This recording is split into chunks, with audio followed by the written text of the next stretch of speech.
Okay, this is part two of Unit 7, and in this one we're going to talk about how the religion expands through the Umayyad and Abbasid dynasties. And we'll also talk about the many accomplishments of the Muslim world during this time period. Okay, hope you enjoy. All right, this is Unit 7, Part 2. We're going to talk about how Islam divides, the expansion, and accomplishment. Here is your SOL standard.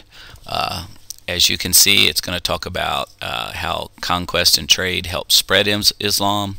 It's also going to talk about the turning points of Islamic civilization with an emphasis on the Sunni-Shia division and the Battle of Tours.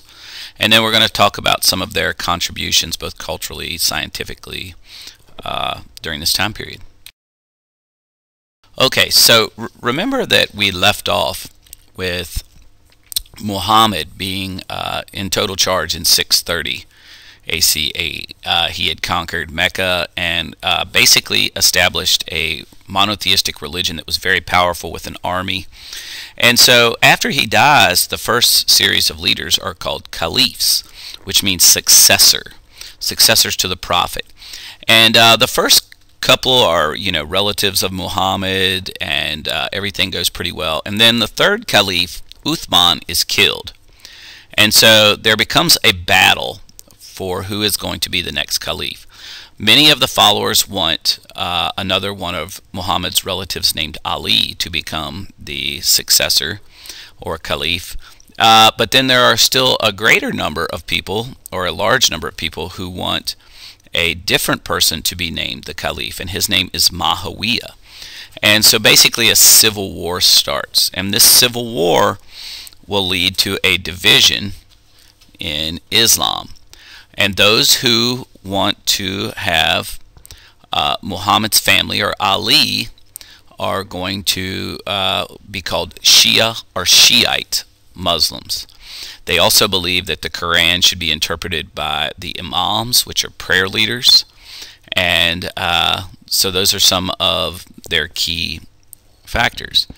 The Sunni Muslims believe you should choose the best person for the job and who will lead the religion the best. So basically what happens is Ali is killed, and that is going to leave the way for Muawiyah to take power. So now in the box here, I would like for you to analyze the difference between Shiite and Sunni Muslims and create a theory as to which group has a view of leadership that you agree with.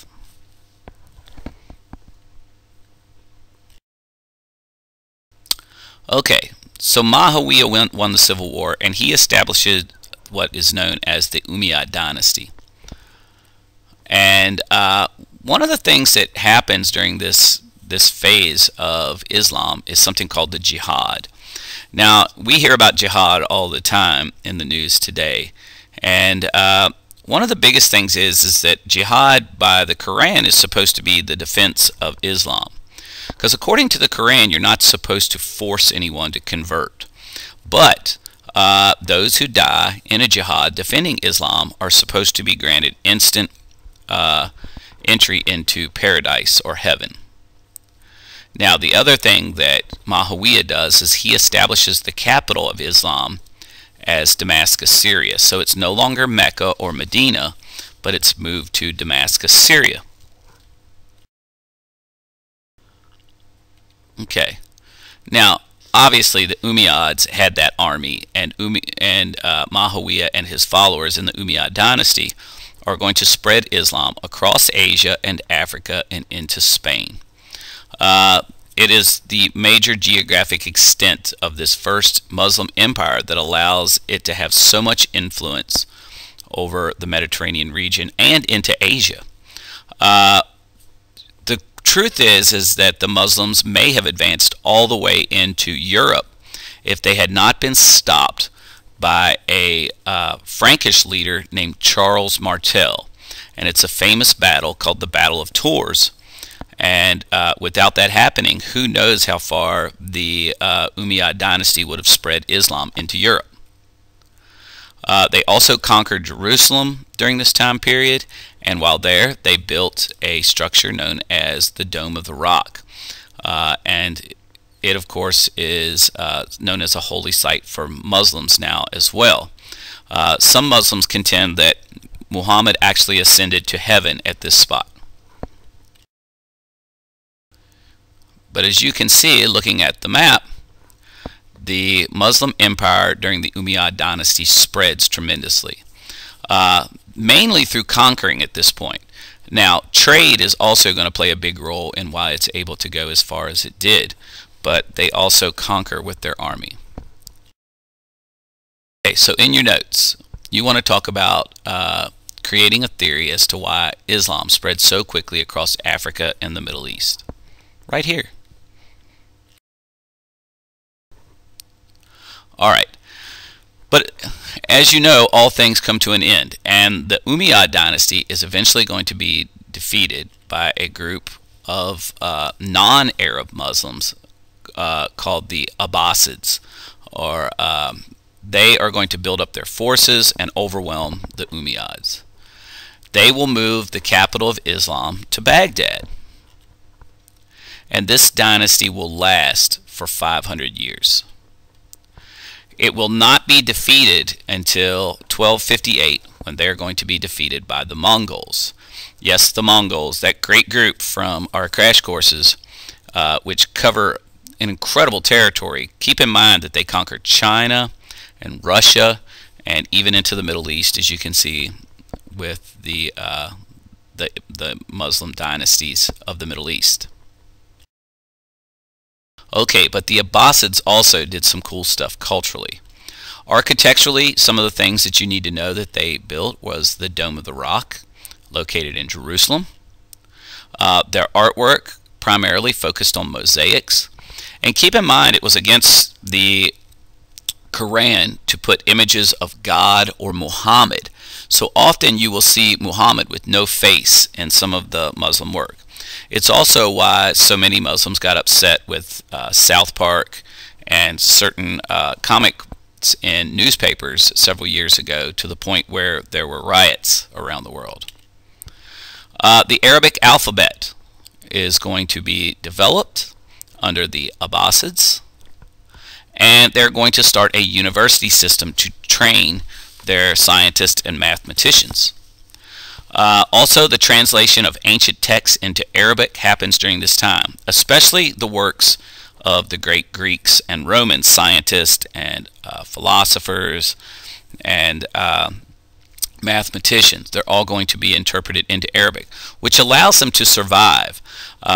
Many of the Muslim countries in Africa are going to actually keep these texts, and that is how they get back into European culture during the Renaissance. Okay, some of the scientific contributions. Well, if you're going to talk about science and math contributions, you've got to talk about the House of Wisdom, which was founded by a caliph named Mamun. Now, I like Mamun a lot too. She's one of my favorite people on the planet. Oh, okay, I know, it's a lame joke. Okay, so some of the things adapted here. They take Arabic numerals, and they're actually named Arabic, even though they were invented in India, and they adapt them, including 0. They're also going to develop algebra. So the next time you're struggling in algebra, I just want you to stand up and say, "Curses on you, Al-Khwarizmi," because he is the guy who develops algebra, or as he called it, Al-Jabbar. And in medicine, they're going to develop minor surgery, setting bones. They're going to expand geographic knowledge. They're going to know that the moon affects the tides. And they're going to develop a device for navigation that we call the astrolabe, which uses the horizon and points in the heavens, the celestial bodies like the northern star and things like that, to determine your location. So these are just some of the incredible accomplishments from the House of Wisdom during the Abbasid Dynasty. Okay, so in your notes, I want you to create a theory as to why the Muslim world had so many academic achievements, or why did why did they accomplish so much in science and math? All right, now you'll notice the only section not filled out on your notes is the part on the role of women in the Muslim world. And we're going to do a little in-class project on that, and that's where you'll get that filled out. Okay, I hope you've got your notes and your journals done, because we are finished. Here are the big ideas of this unit's video. A dispute over leadership led to a division in Islam into what is known as Sunni and Shia Muslims. Islam spread quickly over a large area due to conquering and trade. And then the last of the big ideas is that the Muslim world made several contributions to math, science, and literature because they created environments where people could learn, including universities and places like the House of Wisdom, very much supported by their leadership. Okay, that's everything from this video.